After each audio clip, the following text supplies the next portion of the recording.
Okay, yep, it's been recording. Perfect. Thank you. So let's get started. Thank you so much. I want to make the first introduction, and thank you for Rob Chrane, the Chief Executive Officer at Down Payment Resource, for putting this event together. And without further ado, I want to pass it over to Rob to do the introduction of the speakers that we have today. Rob? Thanks very much, Carmen. Can you hear me okay? Yes, I can. Great. Well, we appreciate your help and Freddie Mac's help in putting all this together. And like you, I'm excited about the guests we have, and we'll get to their presentations very quickly. I'm Rob Chrane, CEO of Down Payment Resource. If you're not familiar with Down Payment Resource, or DPR, we help our business partners connect home buyers with the down payment help they need. And they do this by accessing our database of about 2,400 affordable lending programs, mostly down payment assistance, grants, mortgage credit certificates, and so forth. Our team tracks and updates about 150 data points on these programs, on each one of these programs, and keeps them up to date. In fact, that's one of the critical pieces is updating them because things change. Last year alone, our team made over 130,000 updates to that database. So, but the information includes funding status, eligibility rules, and benefit dollars. The software automates the process of matching buyers and properties with these programs. Or as somebody told me one time, that we're like Match.com for down payment assistance. So our business partners are multiple listing services, real estate agents, lenders, and housing counselors. They license our tools and data on a subscription basis at the enterprise level and individually also. So naturally, we're very interested in what's going on in the housing market. And with the rate of economic recovery still very much up in the air, forecasting the next month, let alone the rest of this year or even into next year, is going to be far more challenging. So I reached out to two of our good business partners, Freddie Mac and the Urban Institute, because they have a lot of data, a lot of insights, and so I was thrilled when Sam and Laurie accepted my invitation to be here.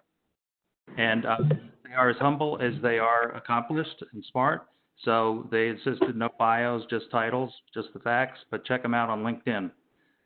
Sam Khater is Vice President and Chief Economist at Freddie Mac. Sam's going to tell us about the current state of the economy and the housing market. Laurie Goodman is Vice President and Co-Director of the Housing Finance Policy Center at the Urban Institute. And Laurie will share insights into access to mortgage credit. So thank you both for being here. Let's start with Sam. Good afternoon, everyone. I'm delighted to be with you, Rob.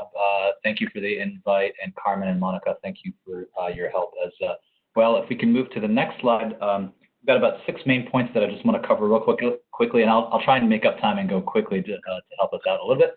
So the points are, first, the economy shrank by 5% in Q1, and we are officially in a recession.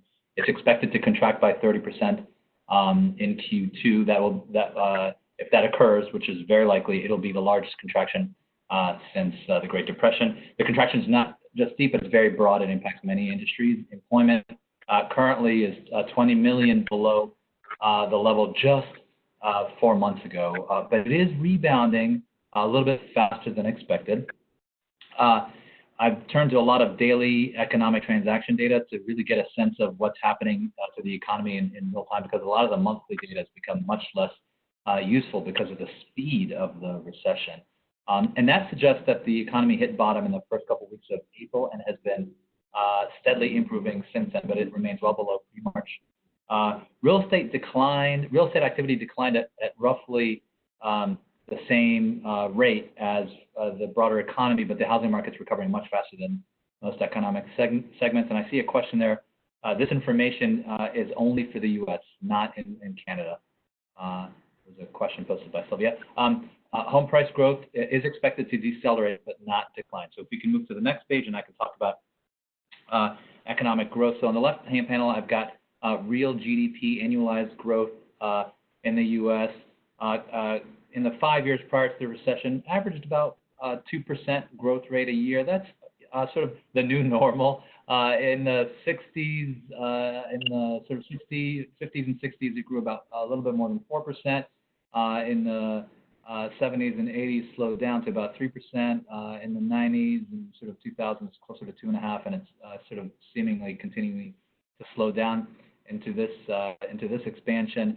As you can also see, growth was beginning to slow down actually in late 2018. That's because of the run-up in rates that occurred. There was about a 100 basis point rise in interest rates that led to a slowdown in durable spending.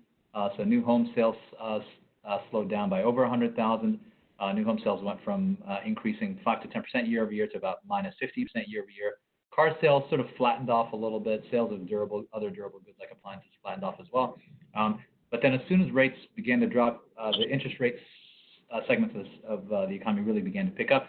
And you can see that growth began to pick up in 19 and sort of flattened off heading into 2020. Moving to the right panel, you can see that for the forecast, it was generally coming into 2020 that economists expected the economy to grow at about anywhere from 1.8 to 2% growth rate. Their forecasts were improving very modestly heading into 2020, and then you get the big decline in April, and in May we expect when the next as of May, the forecast for Q2 when it comes out in late June, early July, we expect growth to decline by over 30%. Just to give you some context on that, during the Great Recession, the peak trough occurred in 2008, and the decline was 8.5%. So this will be 4 times deeper than the Great Recession, which is remarkable to think about. Next slide. I want to talk about the breadth of the decline in consumer activity. So here I plotted the year-over-year change in May retail sales, and you can see it's hit most consumer categories, but especially the ones where you go in sort of physically into the location and try sort of consume the goods, like apparel, where sales are still down over 60% in May, even though they improved in May some. Restaurants and bars down over 40%. Gas stations, electronics, runs the gamut. The only segments that are sort of doing better are sporting and hobby goods, right?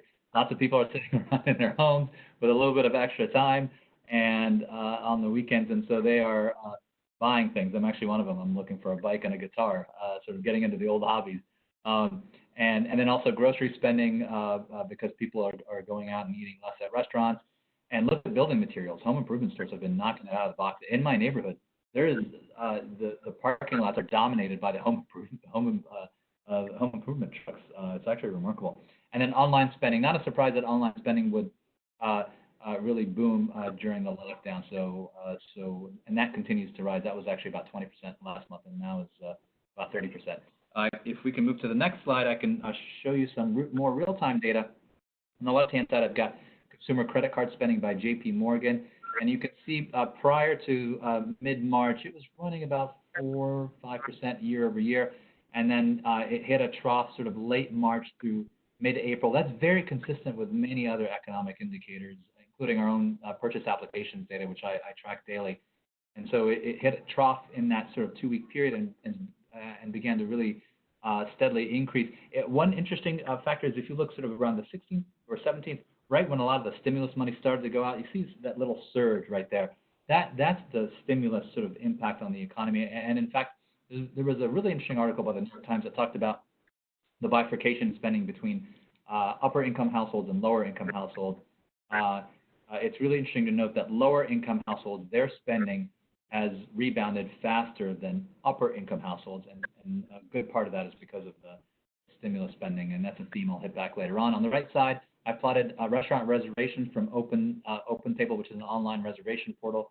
These are sort of the year-over-year change in daily reservations. So you can see mid-March, complete collapse, and essentially restaurants were shut down until early May. Here I plotted sort of the top 3 states and the bottom 3 states in terms of their year-over-year change. And so the state that's currently doing the best right now is Oklahoma. And even in Oklahoma, they're still down 40%. And notice how they've actually decelerated. And some of the other states that are sort of came back first, like Indiana and Ohio over the last couple of weeks, their sort of folks that live in those states, their propensity to go out has flattened off a little bit.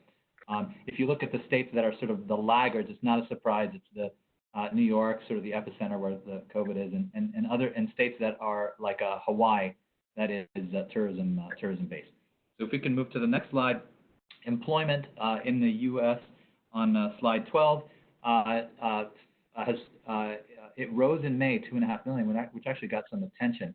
But I think what's sort of lost is that employment remains 20 million below just back in February's level, and essentially within the span of 3 months, because this data is as of May, we erased all the job gains over the last decade, which was the longest expansion on record, and it was more, the decline in that time period over the last few months, the decline was more than twice the decline during the Great Recession. So you could see the amount of damage that's really happening to the economy. If we move to the next slide on page 13, here I've plotted the year over year, the peak to current change in employment by race and ethnicity. So the way you read this chart is for example, for whites, employment was at its peak in February, and the current is May, so it's just the February to May change for whites, and that declined 13%. If we look at the peak to trough during the financial crisis, that was between 2007 and 2009, the employment for whites fell by about 5.5%. So essentially, the decline in this recession, in this short recession so far, has been twice that of the last recession. And I think we went back a slide. If you can move forward back to slide 13, but I'll keep talking about it. Thank you. So for blacks, their employment declined 16%. So quite obviously, quite a bit more than the decline in whites. What's interesting is the decline back in the financial crisis was about 8%, so a 2-to-1 basis in terms of the decline.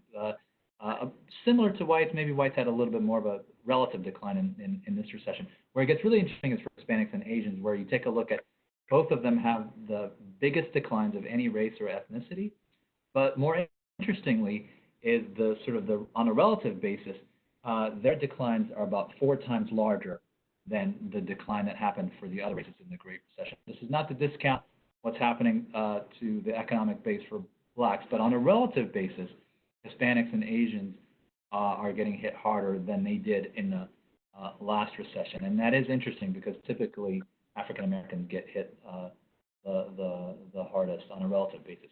So if we can move to the next slide, here I plot the overall unemployment rate on the left-hand side. It's currently 13% and at a post-war high. On the right-hand side, I plotted initial unemployment claims. That's the weekly rate of unemployment claims that people are filing.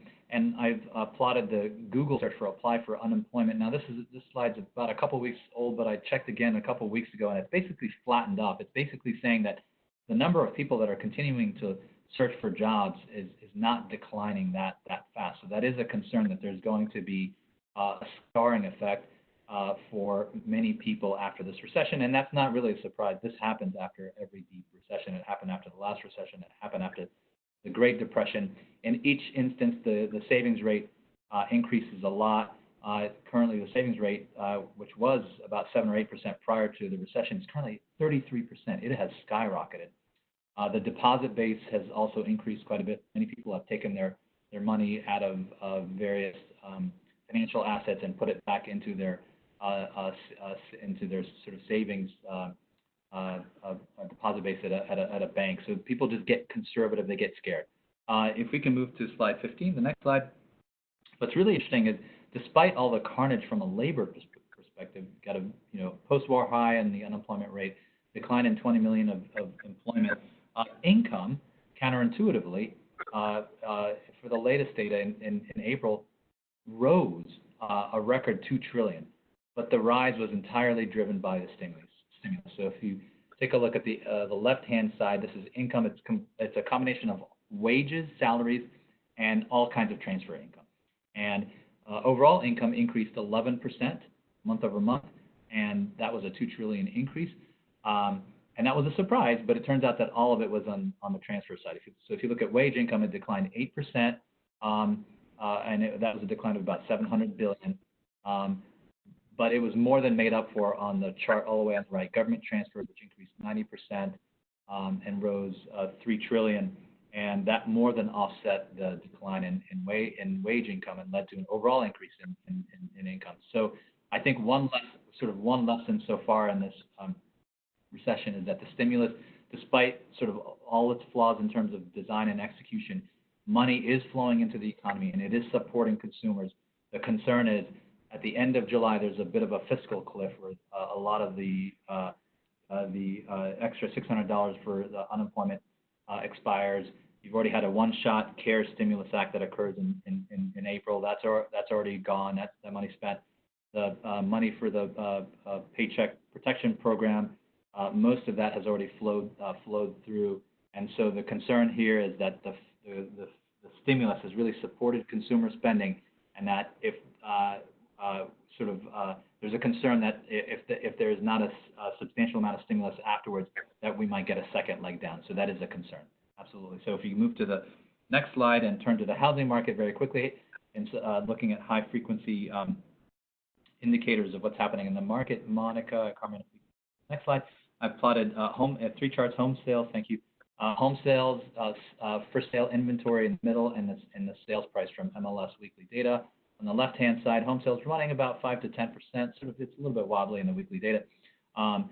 Pre-COVID, and then once COVID hit, it declined between 30 to 40%. You can see this data. The last data point on each of these charts is June 10th, but there is a little bit of a lag in the data. I actually think that home sales are rebounding as of mid-June. In fact, when I look at our own purchase applications data or the MBA's purchase applications data, there has been a pronounced and strong rebound, and I'll show you a chart on it. And I think Laurie will show you sort of a clear picture of that in the next presentation. So I do think that purchase demand is absolutely rising. In the middle, the for sale inventory, which was already thin. In fact, we estimate that the market is about undersupplied by 2.5 million. The inventory for sales declined. Our metric here doesn't show as much of a decline as other indicators. The reason is we actually did a custom cut here. We used CoreLogic's transaction level data, and we allowed homes that have been listed for sale but are still for sale but have not been updated in over a month. We kept that in the universe because we think a lot of these homes are still for sale, but they might not show up as active inventory, depending on how the MLS treats it. And would love feedback from anyone in the crowd if you can give me a little bit more transparency on that. In our case here, we are counted for those, and so we don't show as much of a decline, and it's beginning to come back. The sales price were running about the year-over-year change in home prices was running between 4 and 5%. Pre-COVID, it's decelerated by about 5 percentage points and is beginning to come back. I think a big chunk of that is sort of the mix issue, that the high end has been impacted more than the low end in terms of sales and drag the sales price down. When we look at our own sort of internal data and other sort of metrics to get a sense of the slowdown in home price growth, we only see about a 1 percentage point weakness or slowdown in home price growth since March, which is absolutely remarkable. If we can go to the next slide here, I'm going to show us purchase applications. Each dot that you see on the screen is a single week over the last few decades.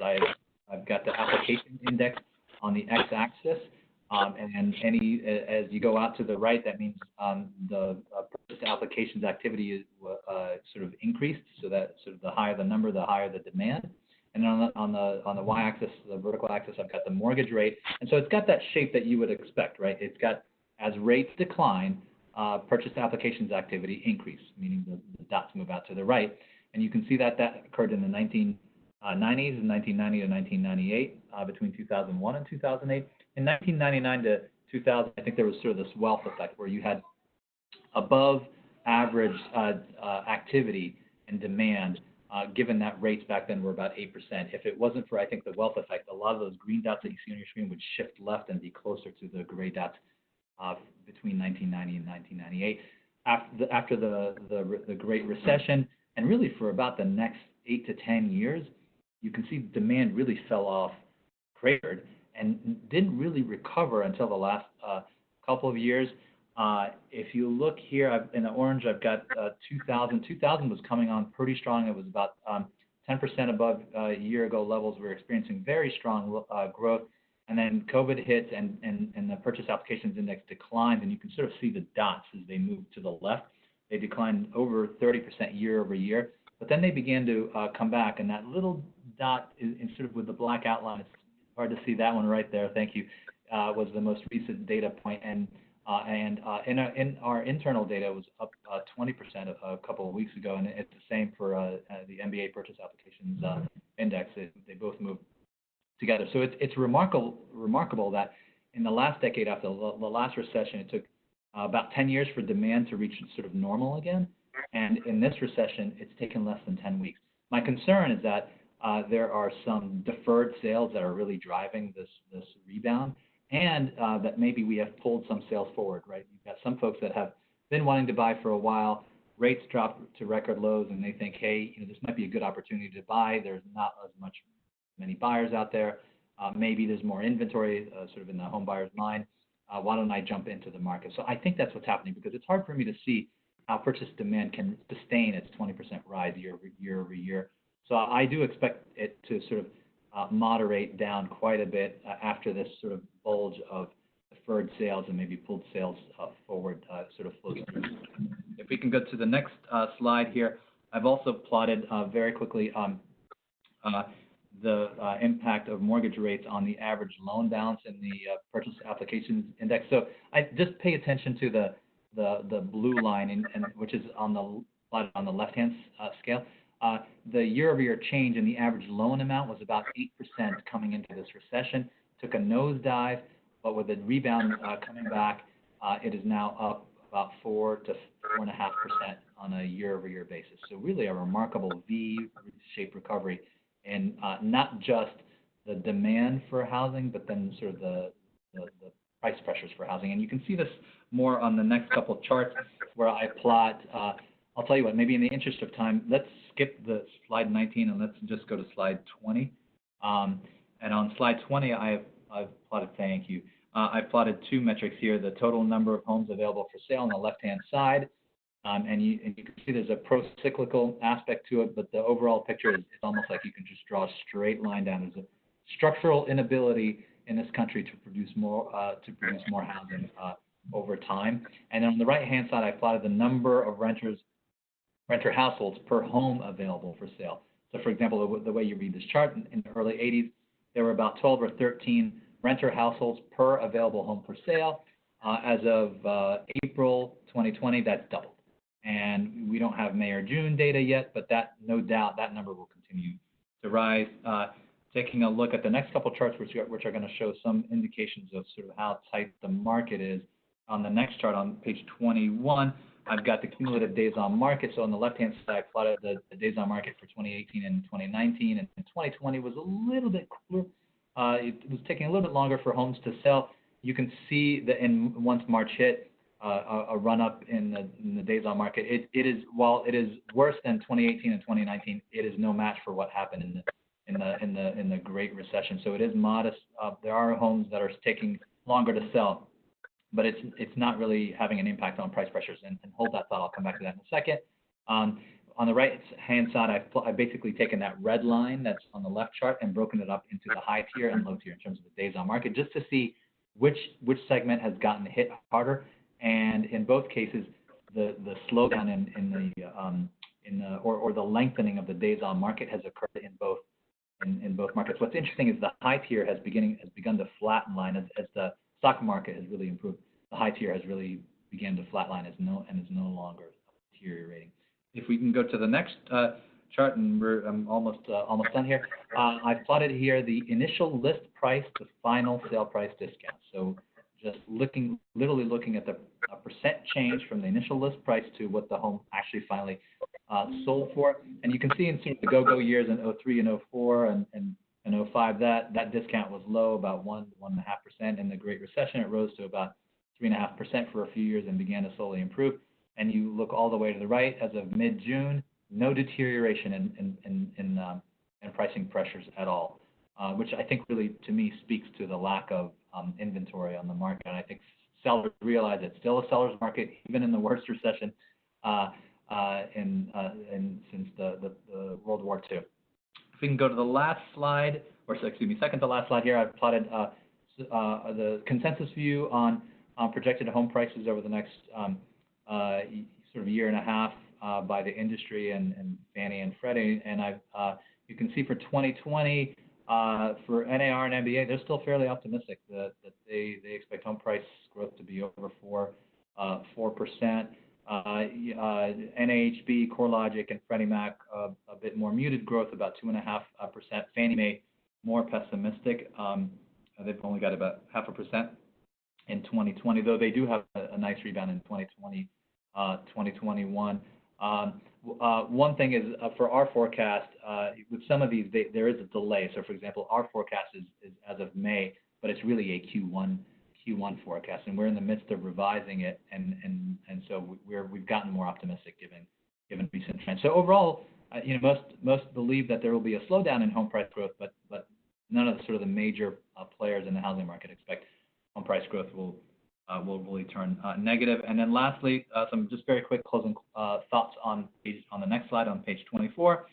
The economic recovery is underway, but uncertainty is very high, and there are ways to measure uncertainty, whether it's volatility indices, or there are actually a couple of academics who text mine newspaper articles and look for the word uncertainty in proximity to business metrics or the references to the economy. And sure enough, economic uncertainty is the highest it's been in decades. Despite the high uncertainty, stimulus is flowing through and sustaining consumer spending and balance sheet, but there is the concern that I mentioned earlier that there's a fiscal cliff around the corner, and depending on what that's replaced with, that may put the brakes on this sort of nascent recovery. Real estate demand has staged a really remarkable comeback, and given the chronic shortage of supply, the rebound in demand should provide support to home prices. However, there is the longer-term concern. After a major recession like this, it causes massive spikes in inequality. It's actually a major concern of mine. It causes major issues on affordability, and then also a lack of investment and productivity, which really starts to plague the economy. I've noticed there are a bunch of questions, so I'll jump in there after the session and try and answer those. Thanks for your time. Thanks very much, Sam. That's a great presentation, lots of good data, and we will be circling back for some Q&A when Laurie's finished. So, Laurie, you're up. I think you're on mute, Laurie. Can you hear me? Yep, we can now. Thanks.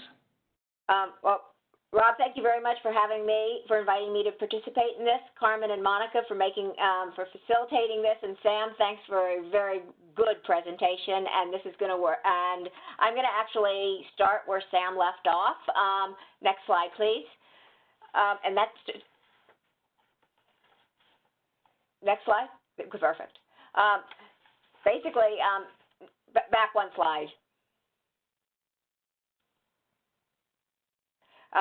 I'm going to basically make 3 points. First, the housing market has held up better than expected. It was very strong going into COVID-19, in a very different situation than from 2008. Homeowners are less affected by COVID-19 than renters. Forbearance is much lower than early consensus estimates, and purchase activity has dropped less than many feared.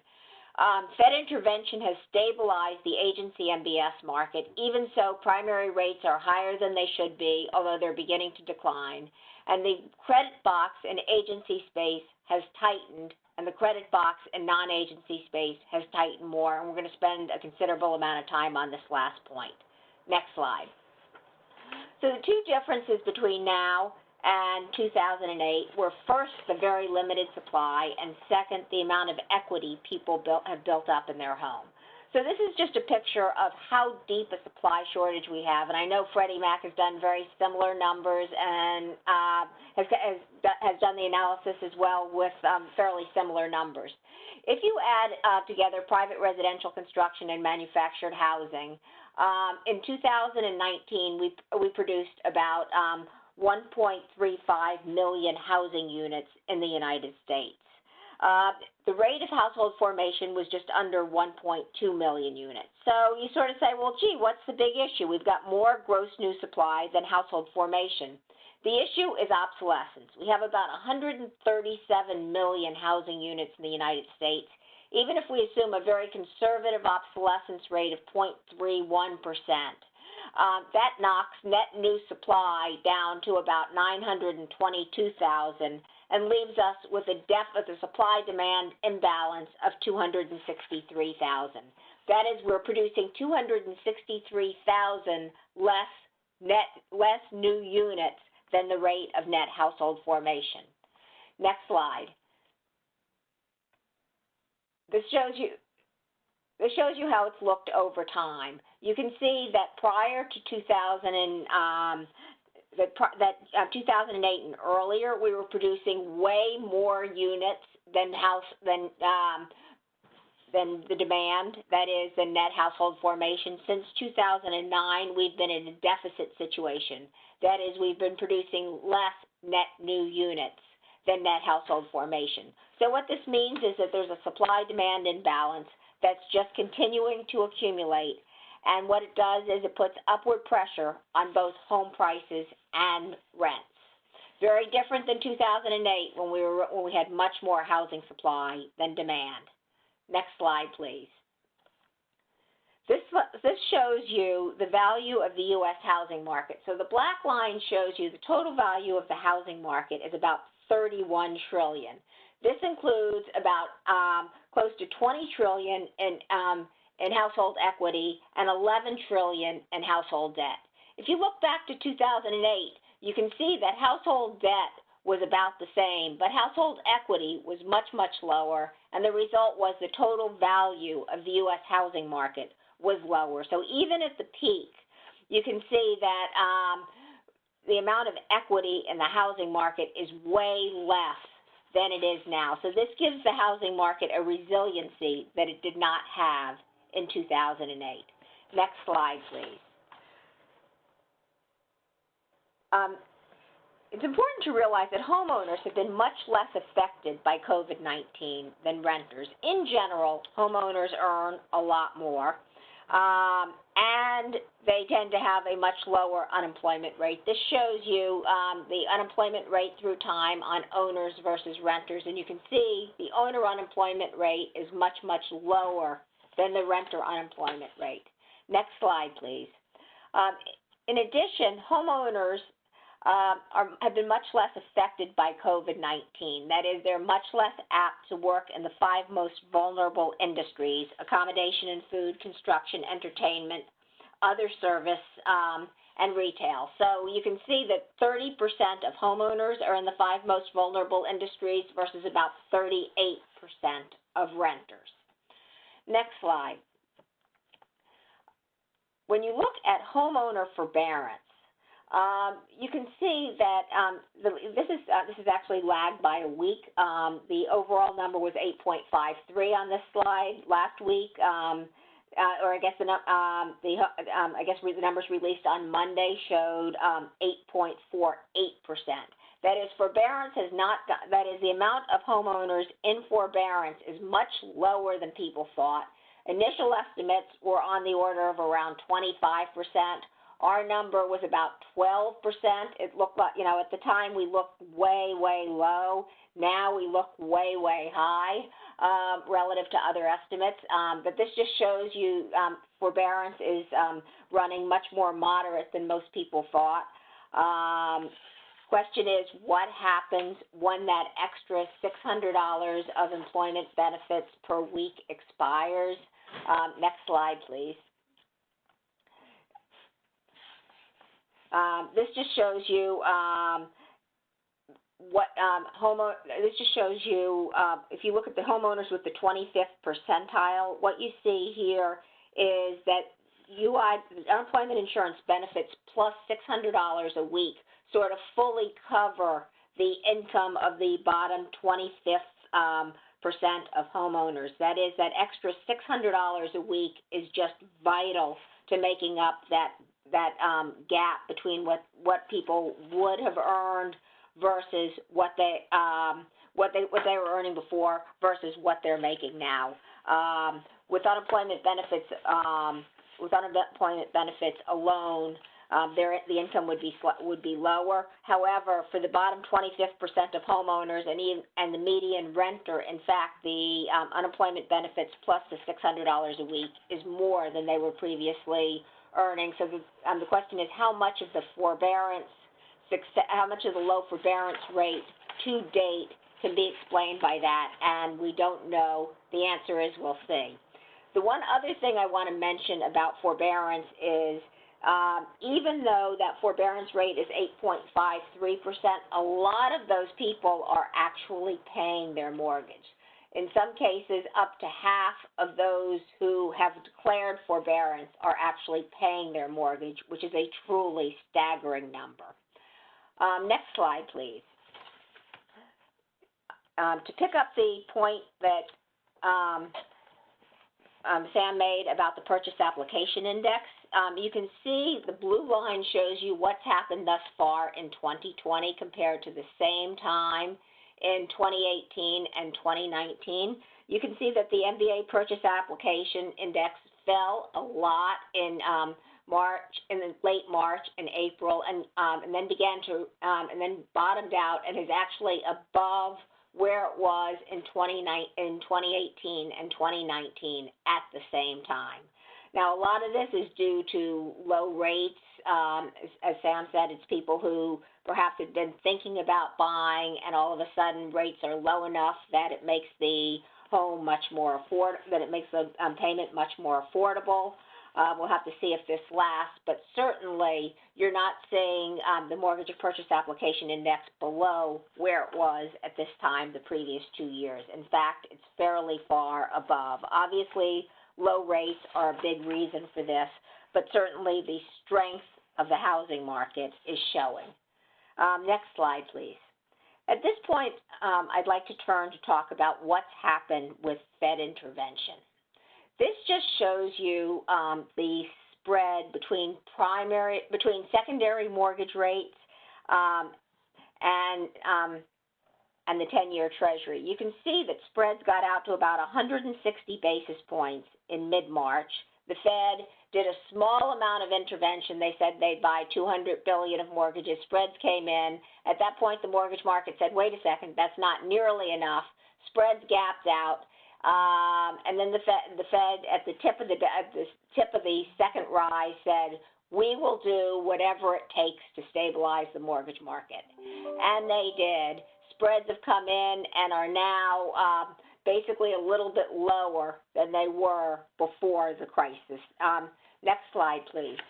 This next slide shows you the extent of Fed intervention.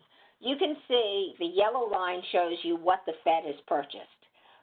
March and April were huge months for Fed purchases. You can see the Fed purchased about $292 billion of mortgages in March, about $295 billion in April. That is larger than any month of gross issuance. It's larger than any single month of purchases before this. It just dwarfs anything the Fed has ever done. By May, they were able to taper off to about $100 billion. So, because the market had basically stabilized. So this just puts Fed purchases in perspective. They intervened more heavily than they had ever done before. Next slide, please. Even though secondary rates have come back into line, primary rates have not. This is the spread between the Freddie Mac primary market survey and the 10-year Treasury. And you can see the last spread is about 244 basis points versus an average of about 174, the average going back to 2004. So even though rates are down a lot, the low rates are not entirely being passed through to borrowers as of this point. A lot of this reflects the fact that originators have a lot of refinance supply, and if you've got a line out the door, the last thing that crosses your mind is, gee, I really should lower my prices. So certainly rates are low now. Given where Treasury rates is and given the historical relationship, they should be even lower. And certainly if Treasury rates stay here, we would expect as the backlog of refis begins to dissipate, rates should come down even further. Next slide, please. At this point, I'd like to look at credit availability. This is the MBA's Mortgage Credit Availability Index. And what it shows you is the drop in credit availability. So you can see that overall, the index is down from about 183 down to 129, about a 28.6% decline. The government index is down by 16.1%. The conventional conforming index, that is GSE loans, down by about the same, 15.8%. And the jumbo index down by a hefty 53.3%. That is, the parts of the market that the Fed did not intervene on, jumbo mortgages and mortgages that do not fit under the qualified mortgage rule, the so-called non-QM sector, which is not shown here, are down just tremendously. Where you had government intervention, you've had a contraction in credit availability, but that contraction has been more muted. Even so, a 16% contraction in credit availability is pretty major. Next slide, please. This next slide shows you there are a lot of institutions that have put different FICO cutoffs or different debt-to-income cutoffs on top of the Freddie or Fannie or FHA credit box. So if you have a 680 FICO cutoff, which some institutions do, you would not make 51% of the Ginnie Mae loans and about 8% of the GSE loans. If you had a 700 FICO cutoff, it would be even more extreme, and this is measured from 2019 production. So there are a lot of institutions that have said, well, we would like to make a mortgage, but you've got to have a credit score of 680, or you've got to have a credit score of 700, or you've got to have a credit score of 640, or we're not going to look at your application. And you can see that this cuts off a lot of the available supply. So the question is, how much of this are we actually seeing thus far? Because part of the problem is that there's a lag.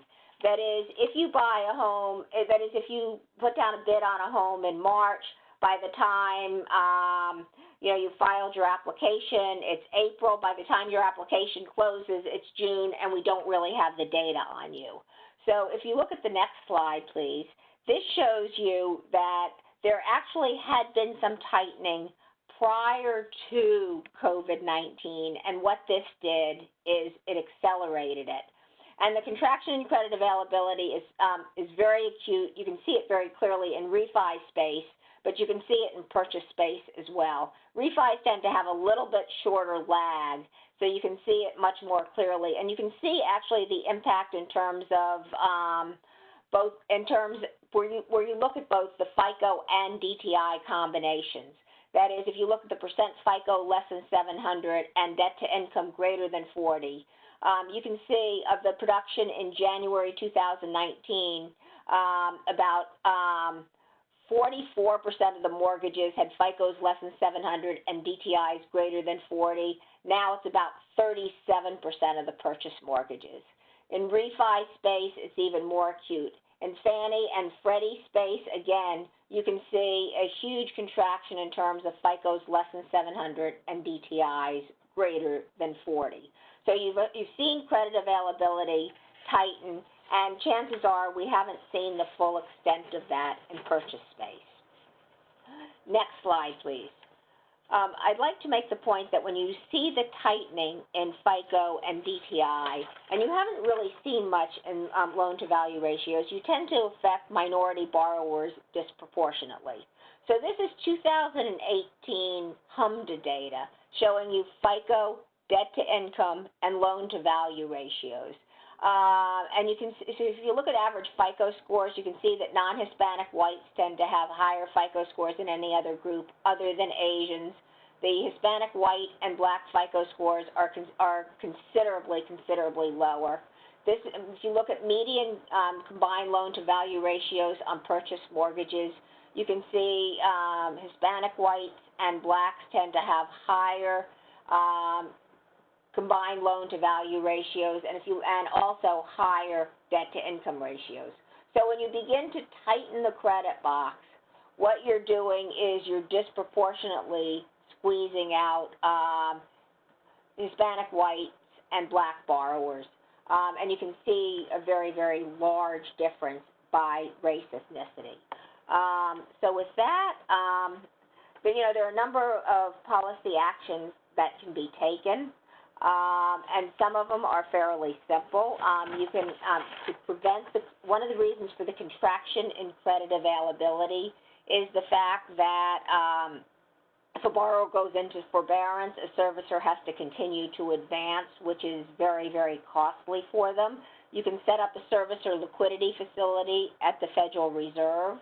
Another thing that can be done is if the loan goes into forbearance prior to sale to the GSEs or to FHA, that loan can be sold only with a huge penalty attached to it. That doesn't make sense from the servicer's point. That doesn't make sense from the originator's point of view. As a result of these two things, as a result of both a lack of a stable advance facility plus the penalty, originators have tended to put some amount of overlays on top of the Fannie, Freddie, FHA, and VA credit boxes. So those are sort of two actions that would be taken that would help expand the credit box. And finally, another thing that can be done is the Federal Reserve has a term asset-backed lending facility. Right now, that facility is not open to mortgages. It's open to CLOs. It's open to commercial mortgage-backed securities. It's open to asset-backed securities.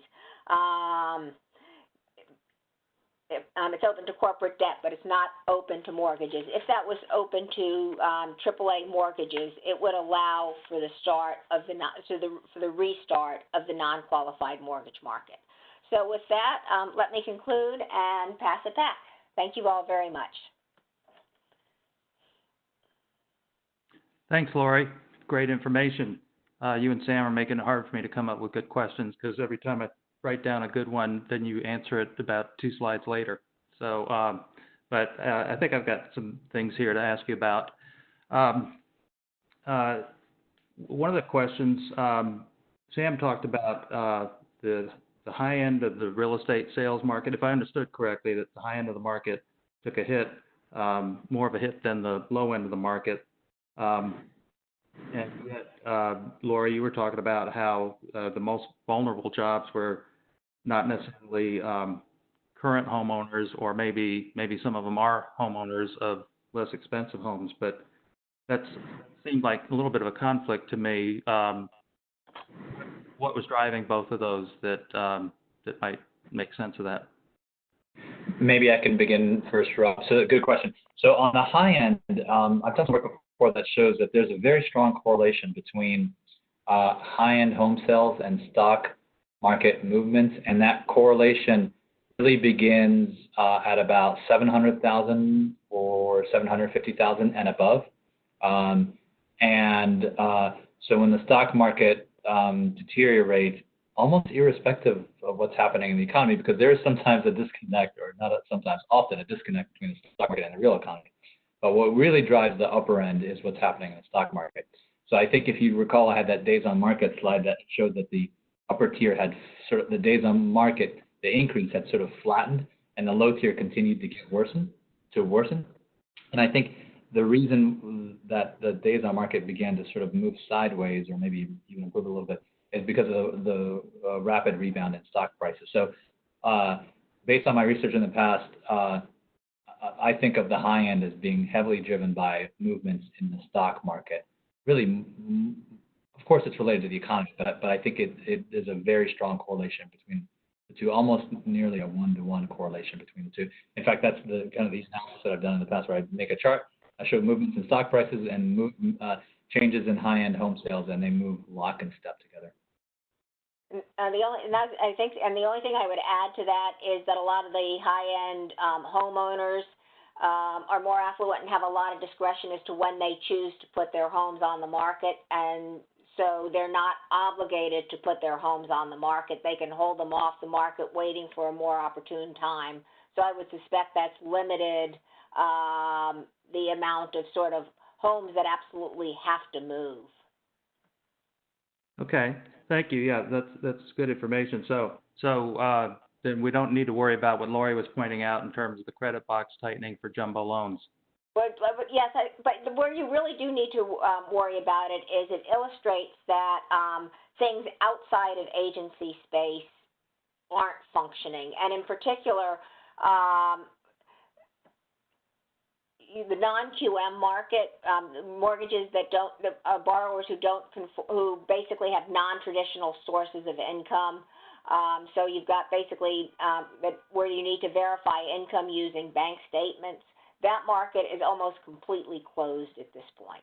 And what's worrying me is not the jumbo market, it's that basically anything that hasn't, in part of the market that hasn't been assisted by the Fed is shut down completely. So and the non-QM market has credit scores that are lower than what you would get through GSE channels.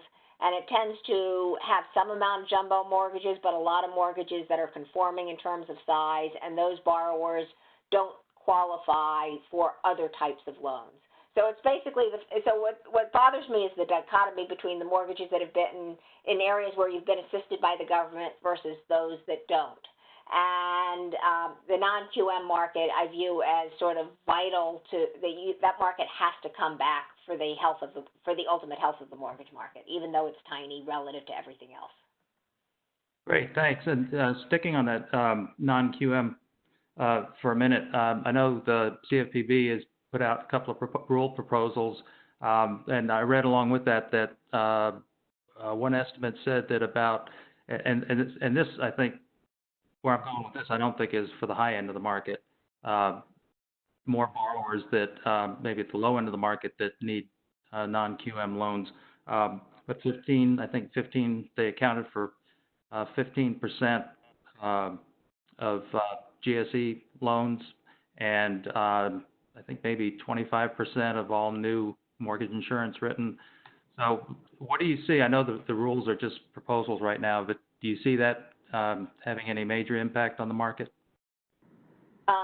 So I basically view it as averting the disaster that would have happened had the QM patch, which allows the GSEs to continue to make loans with a debt to income ratio over 43, whereas other sectors of the private market can't, or can, but it would not be a QM loan. It was very clear that the CFPB was going to basically get rid of the GSE patch. So that would have cost just so many borrowers, and I think what they did was the best of all possible options, and I really applaud the CFPB for doing this, which is to say, yes, the GSE patch definitely creates a non-level playing field. We have to level the playing field, and we're going to level the playing field in the most rational way. We're going to get rid of the 43 DTI restriction. And you sort of say, well, doesn't that mean that borrowers who don't have the ability to repay will in fact get mortgages? And the answer is no. DTI has been very, very unpredictive of mortgage default rates. It is an order of magnitude less predictive than either FICO scores or loan-to-value ratios. So what they did was they leveled the playing field in an extremely rational way. Okay, great. Thank you. I do have a ton more questions for you both in a lot of different areas, but we're running out of time, and I want to make sure that Carmen has a chance to finish up for us. So thank you again for appearing. To the audience, we're going to try to answer unanswered questions through the chat and whatever, try to follow up later. There is a recording of this that will be sent out. So Carmen, there you are. I am here. So thank you, Robin, and everyone. I know there's a lot of questions. We are monitoring that, and to your point, Rob, we'll try to look through that and try to get some responses. But I wanted to just, if you can bear with me for literally 5 minutes, I wanted to just really talk a little bit about what we have been doing with the real estate professional outreach. And Rob, really looking forward to working with you and the MLS community at a local level. But we have been focused on outreach educational events similar to the ones that we're here today, but more localized. We work through real estate companies, real estate local trade associations, as well as the diverse trade associations. And what we've been doing throughout that is really working with the real estate professional that is such an influence throughout the whole process with the home buyers, especially those home buyers within low, moderate income buyers, right, that need that assistance. So when we go out to the local markets, what we do is we provide education on the Freddie Mac insights, data at a regional and localized level around homeownership, around FICO scores, about business solutions, and mortgage products that can help more buyers become mortgage ready, and also take a look at how we can keep, especially post the pandemic, how we can keep them mortgage ready, right, throughout the process. So we talk about different products and resources that are available when we go at the local level. So if there's an interest, Rob, from your, from you and through your team here, MLS, to provide these kind of educational resources, we're willing to continue to put on these virtual training sessions with you that is more localized and really talk about how the real estate community can leverage these resources in their day-to-day business. If there's one thing I'm going to ask you is if you can all subscribe to the Real Estate Professional website, Freddie Mac. What this does, it allows you to find out when we are having training events like this and others, and you would get invited. There's no spamming. There's no cost to participate. It really is just access to the latest trends and resources that are available, and a great business tool for you. Rob, I just wanted to plug in. I will tell you, when we go out and we do our training, whether it be in person or virtually, one of the things I speak to the realtor community about is the Down Payment Resource Center as a way to really help more buyers access some of those down payment resources where it can really make a difference from them sitting on the sidelines and move them into homeownership. So I will say that I'm a big advocate of using this link as a realtor and a past realtor myself. So that's really what I wanted to do, was let you know that we are looking forward to continuing this educational platform, looking at ways that we can put tools in your hands so that you can help us reach, the low to moderate income buyers that are looking to purchase a home and keep them, keep them stable. Because of the time, there are a lot of resources that are available. So if you subscribe, you'll be able to access some of the educational tools. And of course, I can't leave this session without letting you know that Freddie Mac has been responsive to COVID-19, and you have heard some phenomenal speakers today. But if you want to hear the latest information in terms of how or what we are doing around forbearance or deferment or anything else in terms of what's happening in the market, you can go to the Freddie Mac COVID-19 page, and you can access all of those resources immediately there. The other thing I'll say is that if you are looking for resources that you can share with the consumer, Freddie Mac started a campaign called the Help Starts Here campaign.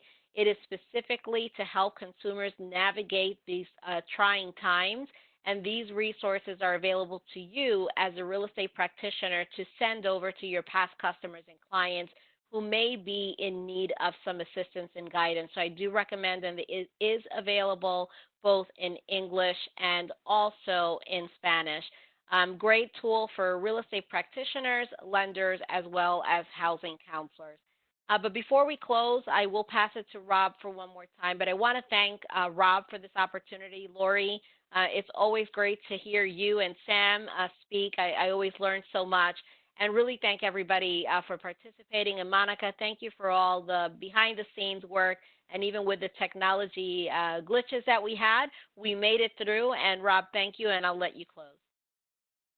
Thank you very much, Carmen, and thanks again for you and Monica and all the support from Freddie Mac. Laurie and Sam, thank you both for great presentations. There's a lot we could talk about. Hope we could do some more of these.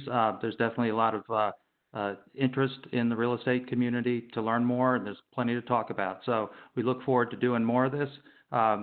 Thank you again. Appreciate everybody's patience through the technical difficulties, and we look forward to seeing you again soon. Stay safe. Thanks.